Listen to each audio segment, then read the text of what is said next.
You're listening to the Blue Raider Podcast, your number one resource for all the latest news, updates, and game recaps from Middle Tennessee athletics.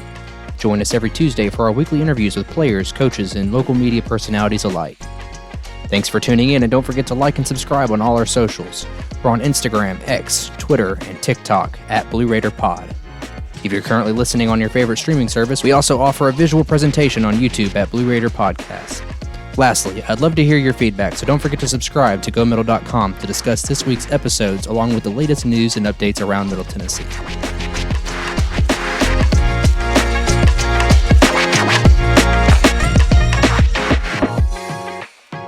Welcome into the Blue Raider Podcast. I'm your host, Jake Bolden, and today is Tuesday, April 9th. And we are concluding our winter sports actually this afternoon last night with the NCAA Final Four finally wrapping up. And so it's time for the Blue Raider Podcast to take our stuff and move on over to the spring sports. So today my guest is Connor Smith. He's a writer at the MTSU Sidelines newspaper, as well as a fellow contributor to the Murfreesboro Post like myself. It's been a minute, but Connor, how's it going? Jake, I'm doing outstanding. How about yourself? Not too bad, and I know that the main reason I pull you on is about baseball talk, and Connor has plenty of stuff over on his Twitter and X account following the baseball program. But before we get into all that baseball talk, I just kind of want to touch base with you and see how your bracket's doing and those kind of things. By the morning, when everyone's listening to this, we'll know the winner of Purdue and UConn. But how'd your bracket hold up on the men's side this year? My realistic one, I was pretty good through the first 2 or 3 rounds till you got to the Elite Eight. I think I was 75% complete. And then I did not have Bama making it because I had them playing Arizona. And then I didn't have NC State even making it, a couple other picks. So I went from 75% to 25% in one round. So my bracket is busted. It's done. Yeah. I think a lot of us experienced that first weekend, as they always do. But one thing that we thought was interesting was you had 2 1 seeds there in the Final Four, and that's pretty rare in itself. And then on top of that, you've got the 2 top seeds, UConn and Purdue, made it all the way to the end. I don't know that that's ever happened before. But for those that are following over on the Go Middle tournament challenge that we put together, I think we had 28 total people over there. It's down to 2 people. So unfortunately, we're recording this before the national championship game. We got Elam Lee, who has UConn winning, and then Matt Dossett, who is also one of he's one of the editors over there at Go Middle. He has Purdue winning. So obviously the outcome, those are your 2 winners. So congratulations to those 2. I myself, in the event that Purdue wins, I would like to pat myself on the back and say I knew it all along, as I called it. So, but that's good stuff. We also saw on the women's basketball side on Sunday conclude I wish Iowa had defeated South Carolina because that's what my bracket had. But unfortunately, South Carolina is the 10th team all time to go undefeated and win a national title. I mean, it's incredible stuff. And, there's so many storylines that come from that. But I think the biggest thing is that college women's basketball has grown tremendously, and especially here in Murfreesboro, Connor.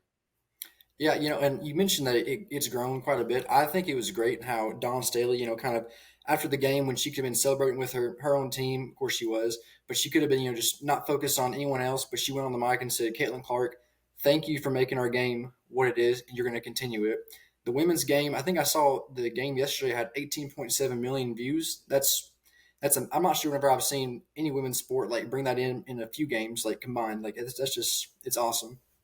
I do love to see the numbers that it pulls, and I remember when they were talking about even the LSU Iowa game, how it pulled in the crowd that it did compared to last year's NBA Finals. I think that was a larger viewership in the LSU Iowa, which is a Sweet 16 matchup, than the NBA Finals. So it says a lot about where the women's game is going, and of course, there's a lot to be excited about in regards to MTSU fans because, I mean, we have a really good program here, and so we're still waiting on some news in regards to the transfer portal. We haven't heard anything yet, but I know that Matt Insel had made a statement at one point in time that they are planning to get somebody out of the portal, so we're still awaiting all that news. But today we did have our first news on the men's basketball side about their first portal pickup.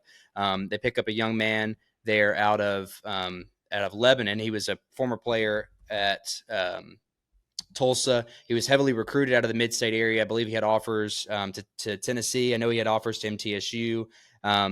Jared Hall. I was blanking on the name there for a second, but Jared Hall, he makes his commitment to MTSU via the transfer portal. Didn't offer many minutes to Tulsa last year, a pretty, I'd say, average Tulsa team, about 500. But he does make the statement that it's his homecoming tour and he's coming back to the borough. So there's some news and some things, I guess, to be excited about for basketball. Yeah, I mean, and they lost a couple guys.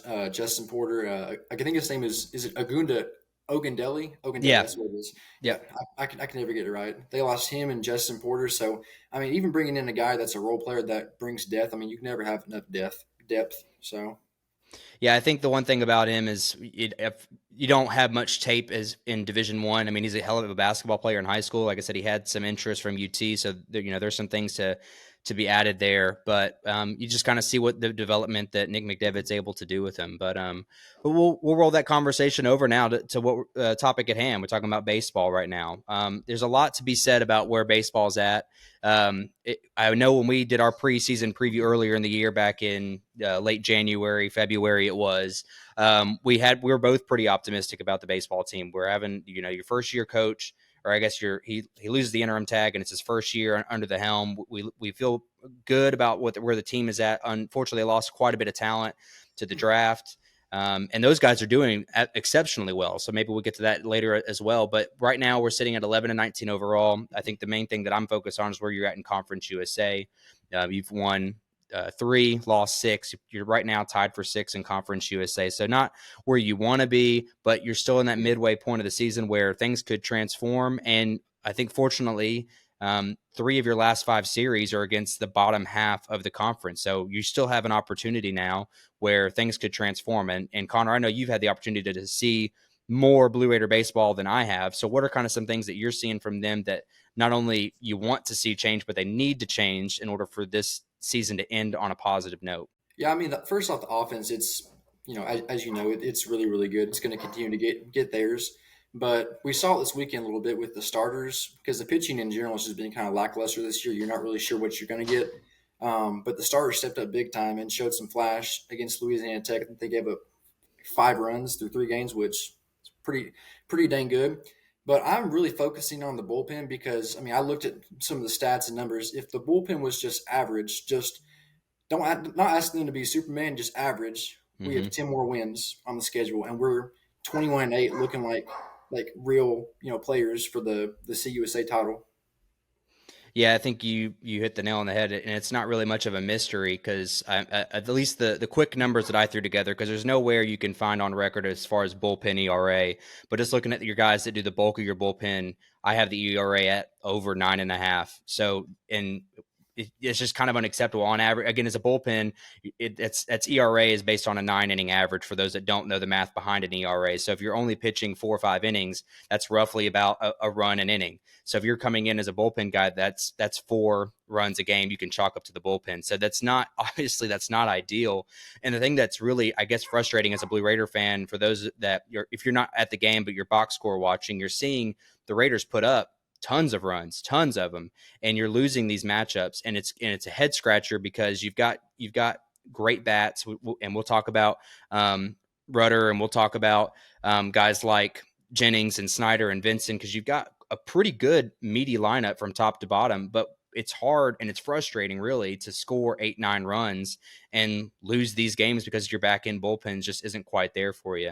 I know that we're mixing up the rotation a little bit. I know that he's even thrown Cole Torbett there as an opener kind of situation before to kind of experiment with what his closing role could be more as an opener, and then seeing what James Sells can do down the back end, which I believe that they attempted that this weekend. So I don't know, as far as what you've seen, any promise in some of those bullpen guys who you may have seen that are getting better from the beginning to where we are now. Yeah, I mean, there's certain guys that you can bring in different spots. I talked to Coach Myers a few weeks ago, and he said that they're trying to see what guys can go in different situations, like if they can go in with a clean inning or guys on base. Because I looked at the stats, a lot of the guys are just it's not the talent that's not there, it's the experience. Because 12 of the 16 guys that have given us some pretty good innings this year are all freshmen and sophomores.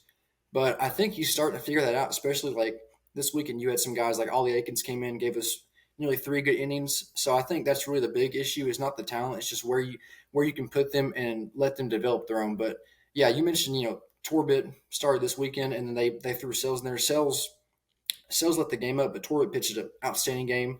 And see, it was Torbett Friday and Alderman Saturday and Patrick Johnson on Sunday. I think those are your three guys that need to go, through the weekend. And then once you get Matt Skeppel back, if he comes back from injury, he'll be a fourth guy in there to throw in. Yeah, Torbett's an interesting piece because, like I said, he's done pretty well as a closer. I think he leads the team in saves. But when you throw him in that opening role, you kind of try to find a way to mix in.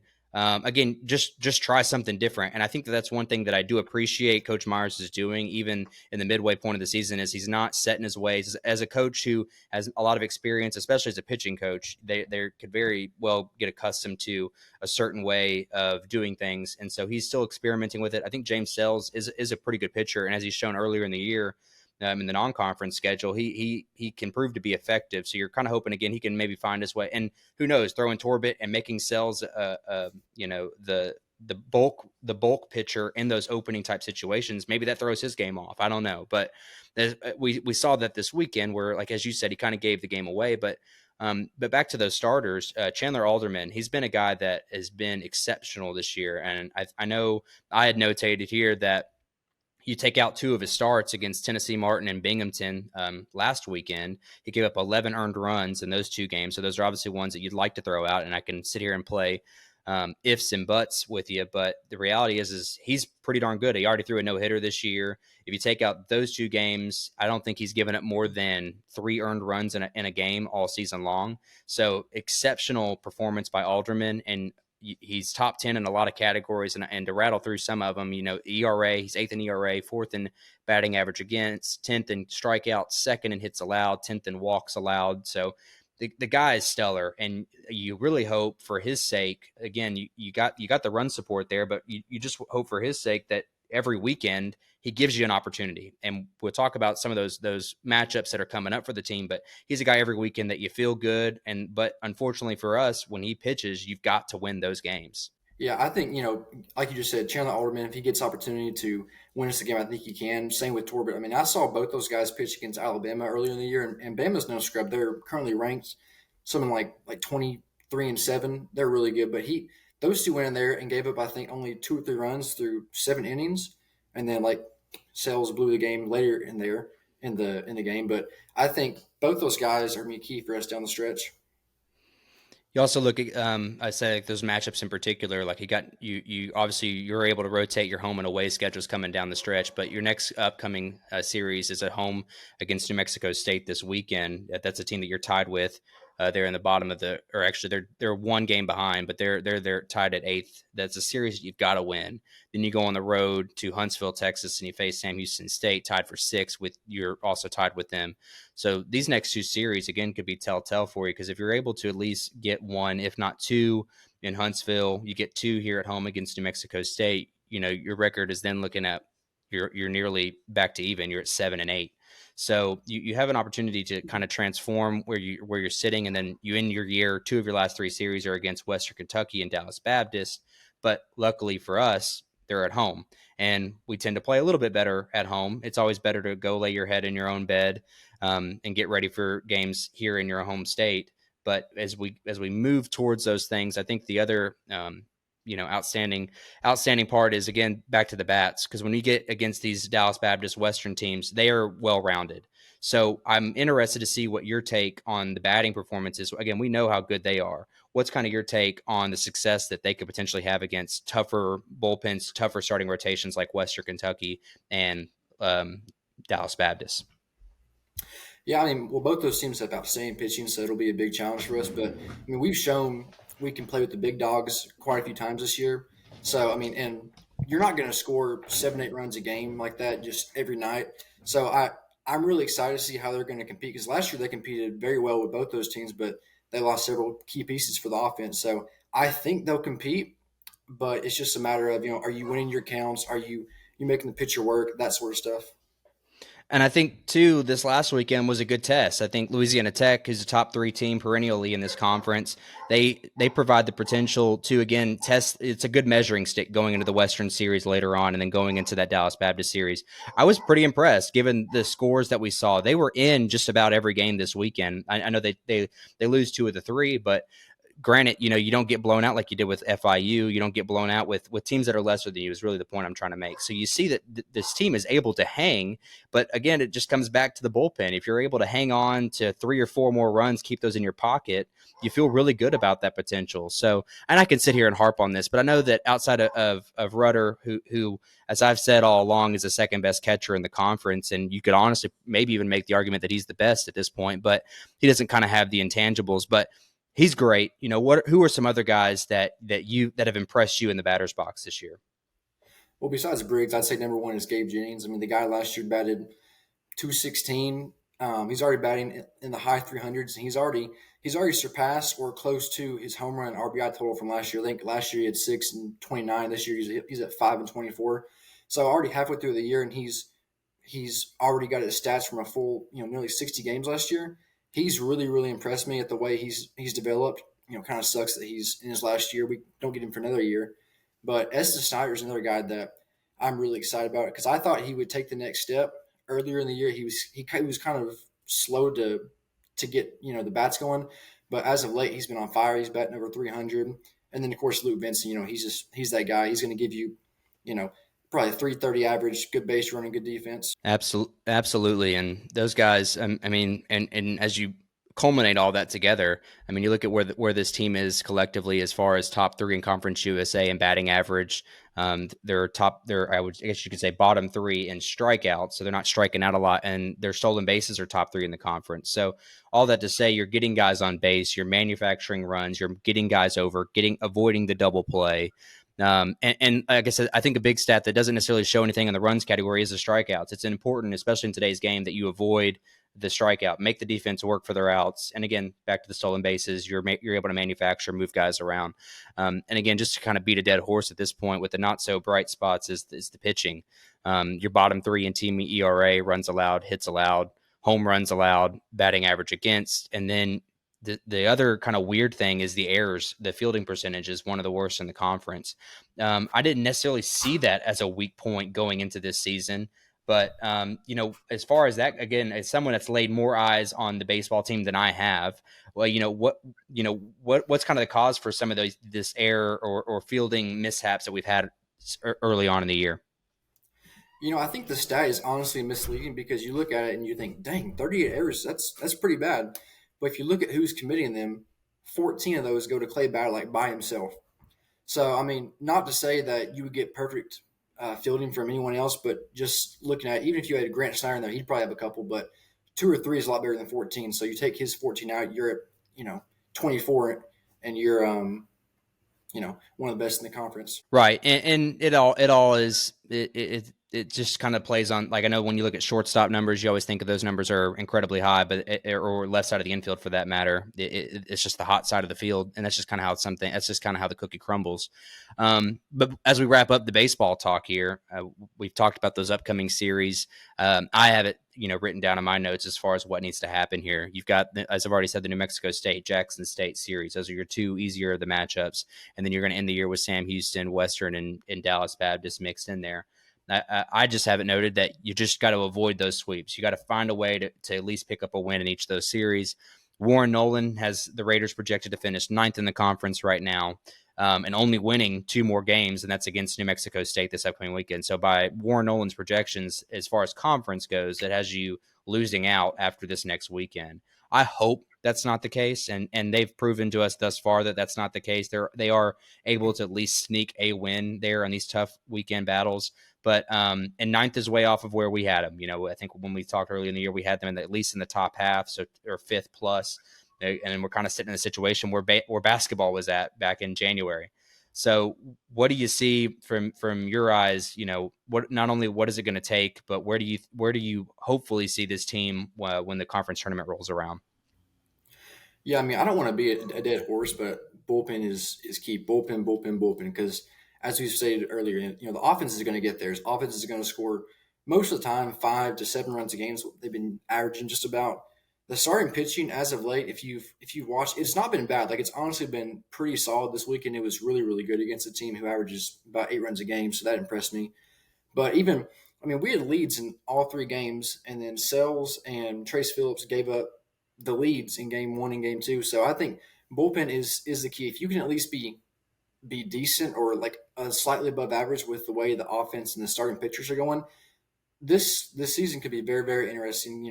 Considering where we started at. Yeah, I think you hit the nail on the head there. You just like we're not even asking for the bullpen to be, locked down. We're just asking them to be average. And being average right now would put you, I think you said at the top was what, 10 extra wins? Like that's pretty significant turn. So hopefully, the Raiders are able to kind of figure the bullpen out. It does seem that they're turning. It's the midweek games that you might be looking at. I know tomorrow or Tuesday, the day that this comes out, you have a matchup in Nashville against Vanderbilt pending weather.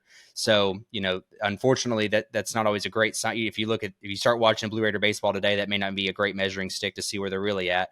But there's potential there. So you're hoping that again, the midweek games is your time to figure out your bullpen and you implement that plan as you move into the weekend. But we'll change topics here, switch gears on over to the softball side of things. Again, similar to baseball, a lot of high hopes for the Lady Raiders. They were picked top 3 in Conference USA going into the preseason poll, and they have fallen down to 7th. And to sum it up, really, much like with baseball, it's kind of a one thing. It's bullpen, but with softball, to sum it all up into one thing, they're just not getting the timely hits. And I think the one stat that really blew my mind when I was doing my research for the show is the margin. The run differential is minus 0.1.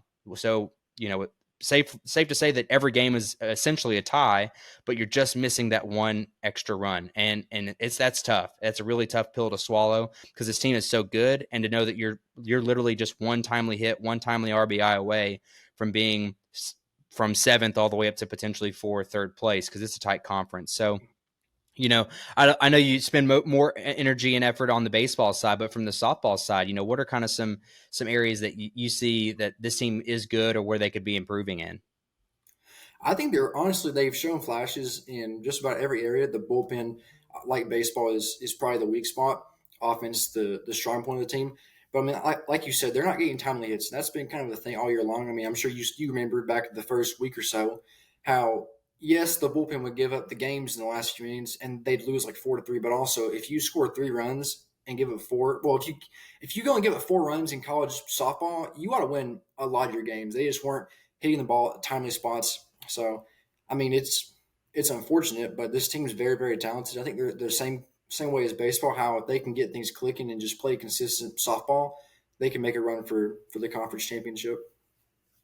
Yeah, it's tough this last week. They got swept on the road in Huntsville, Texas against Sam Houston State, who is bottom of the conference. So, that's not promising when you get swept by the worst team in Conference USA. And unfortunately for the ladies, that road schedule doesn't get any easier for them. They go into a series with the number 1 team in Liberty, who was picked to win the Conference USA. Then you're on the road in Bowling Green against Western Kentucky. And then you wrap the season up at home against New Mexico State, who's tied for 3rd. So all that, your last 3 contests are against the top 3 teams in Conference USA. So safe to say the road doesn't get any easier from here. And as you already touched on, the big thing is with pitching is the hits, runs allowed, walks, batting average against, and walks. All of those categories are bottom 3 in Conference USA. But unfortunately, Cameron Karsich is one of the better pitchers in Conference USA. I think she's 2nd in the conference in total wins. She's pitched more than anybody by a long shot in Conference USA. So Coach Breeden's leaning heavily on Karsich, as we assumed that she would. She's 2nd in the conference in wins, 5th in strikeouts, and 8th in ERA. So she's done her job, as you say, holding teams to 3-4 runs. You should be winning those games, but the ladies just kind of seem to lack that timely hitting to kind of produce behind their pitcher Karsich. And Mary Martinez is another one who she's a transfer from Louisiana Tech, still a young player, but she's shown some flashes of being a good pitcher. But it's tough as a pitcher to hold the team to 3-4 runs, and you just don't get that run production behind you when you need it. Yeah, I mean, and as you say, the pitching has not been great by any stretch of the imagination. But like you said, they've shown flash. We have good pitchers on the roster. It's just I think the big thing that hurts us is we lost so many veterans from last year's team that some of these younger girls or women, whatever you want to say, are having to be thrown in to the fire, so to speak, and just see what you can do instead of just develop their arms. I think that will probably help them in the long run, but right now it looks bad on them, which I feel sorry for them, honestly. Yeah, they're still trying to throw in Claire Woods right now as far as pitching. She's getting some action, and then as well as Justine Espinal, who played both of which those girls played on the team last year. So they're still, I guess you're trying your best to still work with what you got. I know, like I said, that Carson's just thrown more innings than anybody in Conference USA by a long shot. But for Breeden's sake, that's what you got to do. If you want to win these ball games, you got to throw your most experienced pitcher up there and hope that she can give you the quality outs that you need. But on the backside, you got to be able to produce. Some of those names, though, as far as those batters go, you got Ansley Blevins, who's been exceptional. She is the team leader in RBIs, 6th in the conference in OPS, and 2nd in home runs. So she is kind of your catalyst, if you will, on the offensive side of things, because she can absolutely rake. And then Amaya Harris, who is also tied for the team lead in RBIs. She's 4th in the conference in hits and doubles, and so you got some production there. But outside of that, you're again, we beat that same dead horse that we talked about with bullpen and baseball. It's just the hitting. That's all it is. When you get the girls on, you roll that runner over. As far as that season outlook goes for the ladies, right now, again, tied for their Warren Nolan has them projected tied for 7th in Conference USA. You got 3 series left: New Mexico State, Liberty, and Western Kentucky. So, Connor, I'm just interested to hear your input as far as what do you think for the ladies at this point, at this juncture? You're sitting low in the conference, but a win in one of these series could certainly flip the season on its head.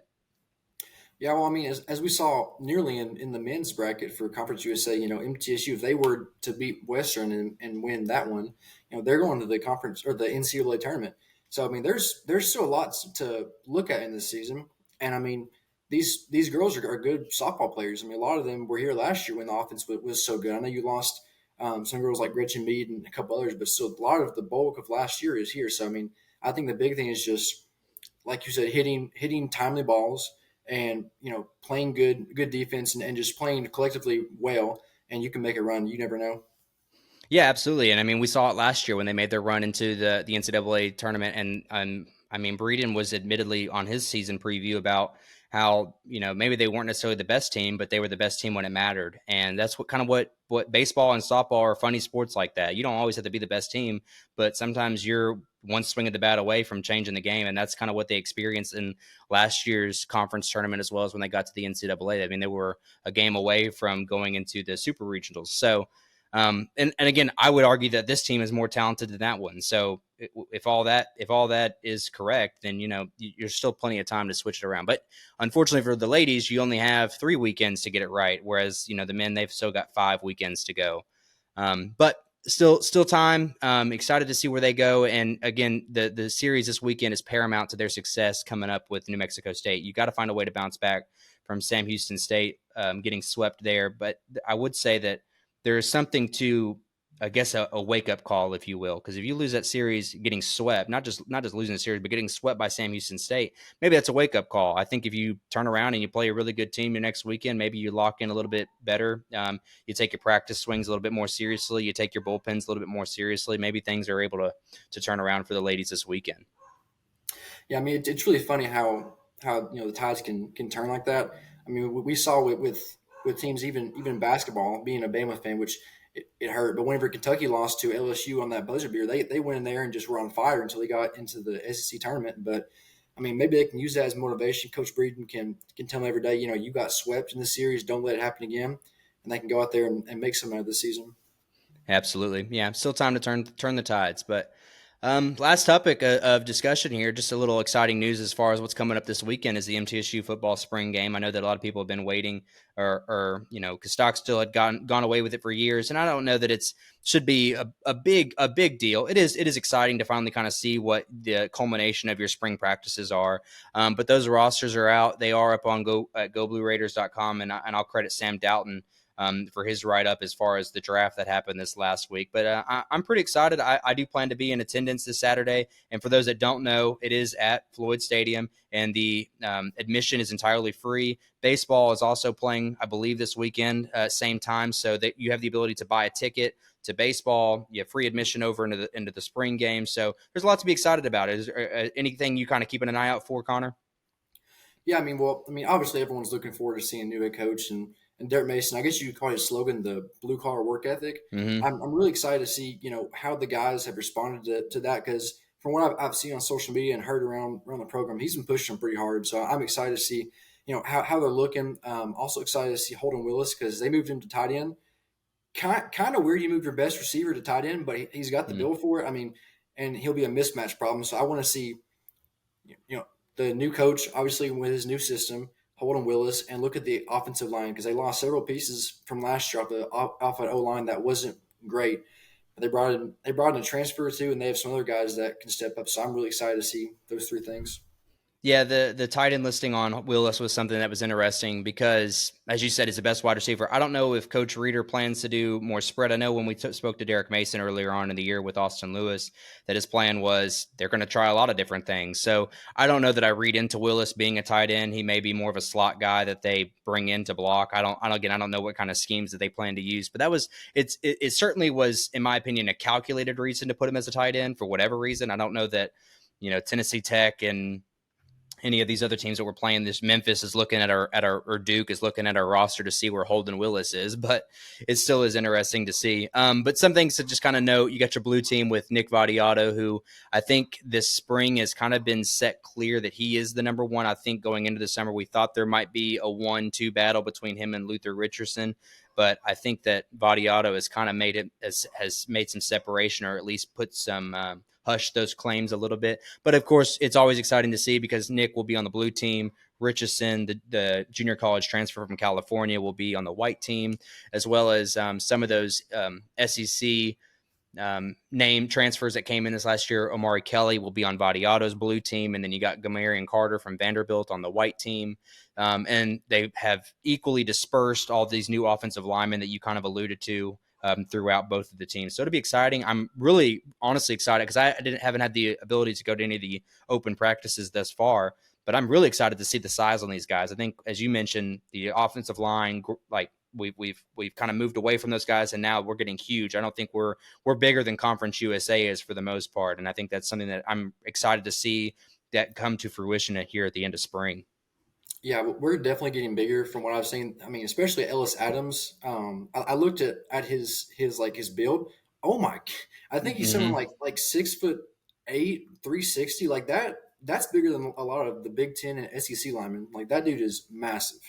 Right, and I think from the few scouts that I've heard over at Go Middle that have been able to watch him, I think he has a lot of raw talent. My biggest question is he came from Tennessee Tech. Like, how does a guy like that get passed over just from sheer size alone? So I know he's got some raw talent that's got to get kind of worked around, smooth out those edges a little bit for him. But yeah, there certainly is a lot to be excited about with him. Jamela Knox is another guy who a huge frame. I think he's listed at 320 pounds. I think he's also at 6'4", 6'5", a little bit shorter, but massive human being nonetheless. But um, excited that kickoff is at 1. I know that they made the announcement this week that the gates will open at 12. They're going to have food trucks. There's going to be tons of food.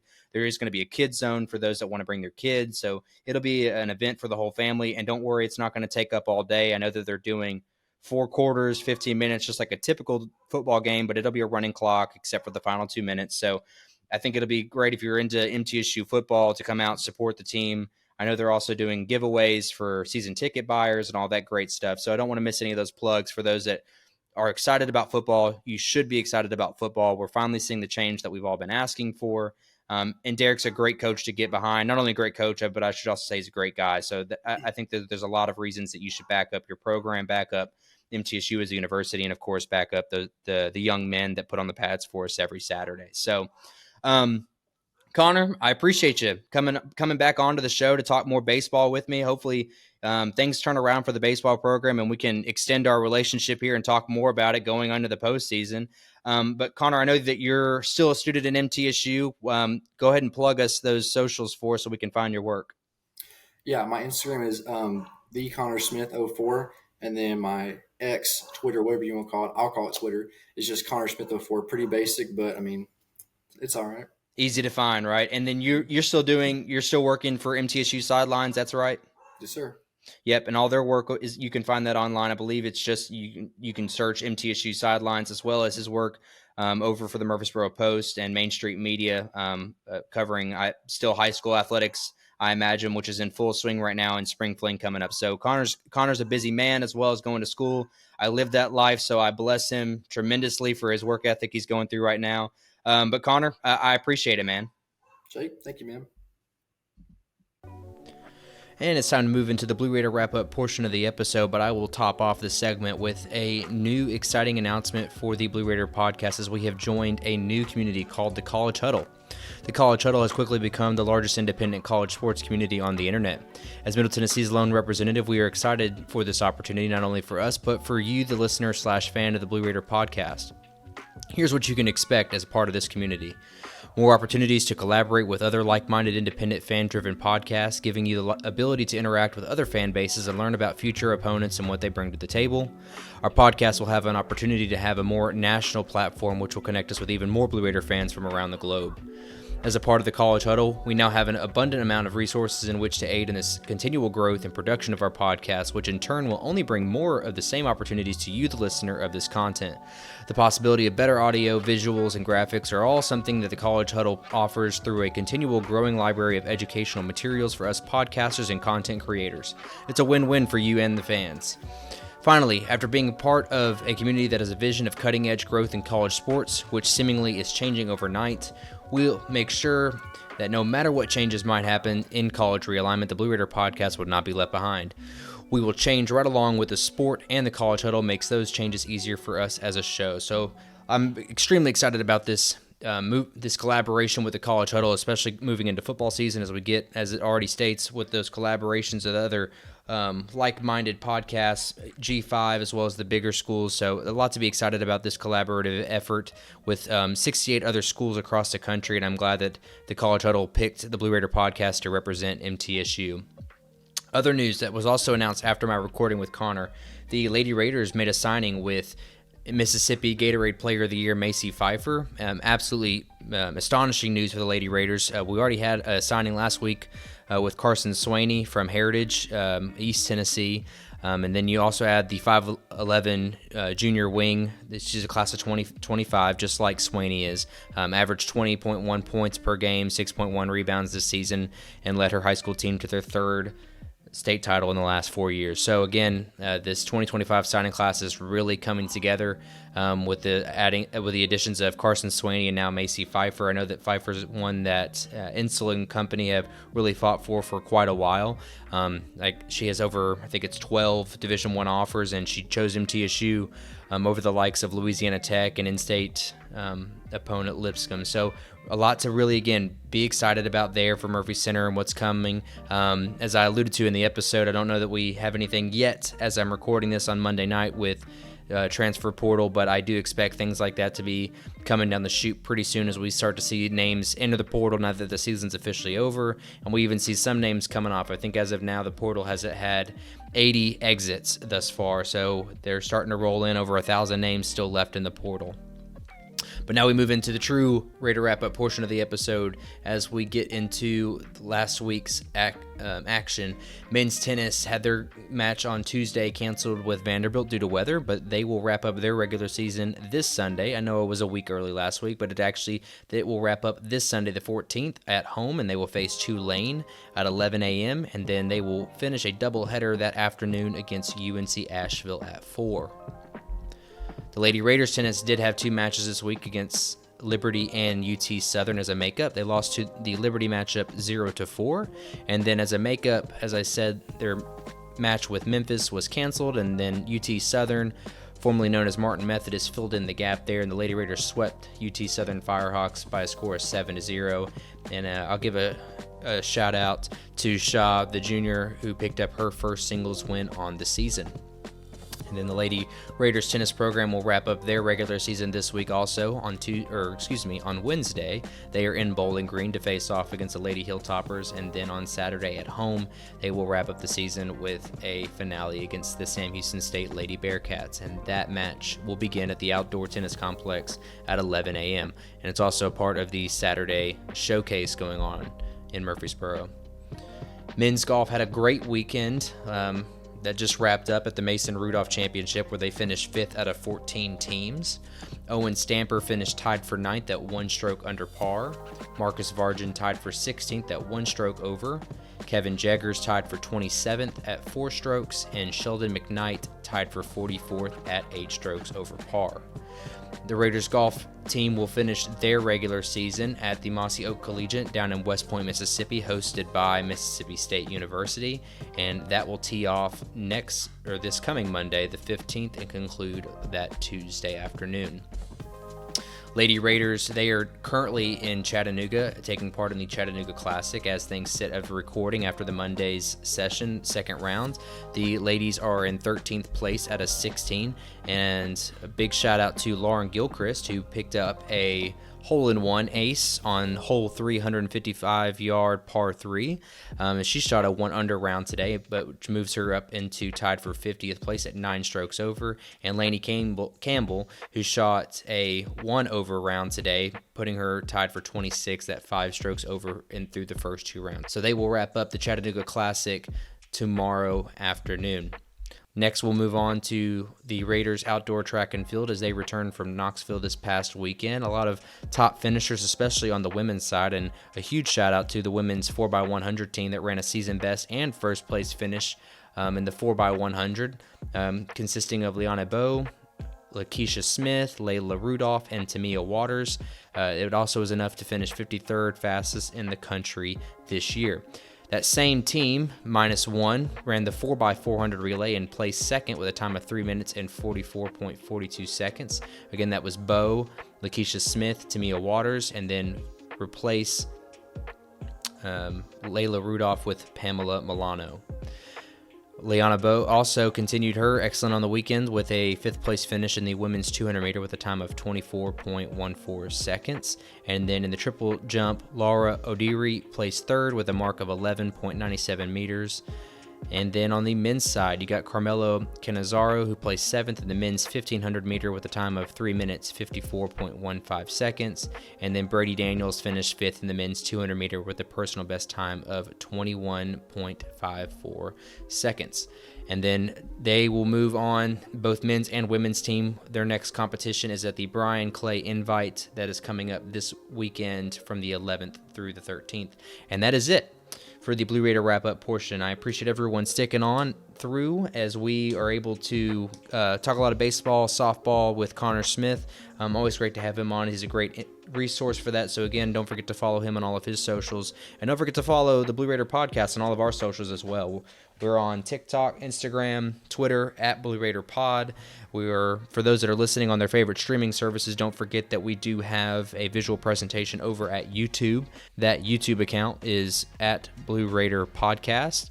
And of course, we do have our website where we will hold all of our recordings at BlueRaiderPodcast.com. Don't forget to follow me. I always forget to plug my own stuff. Don't forget to follow me over at Twitter at JakeBoldenMP.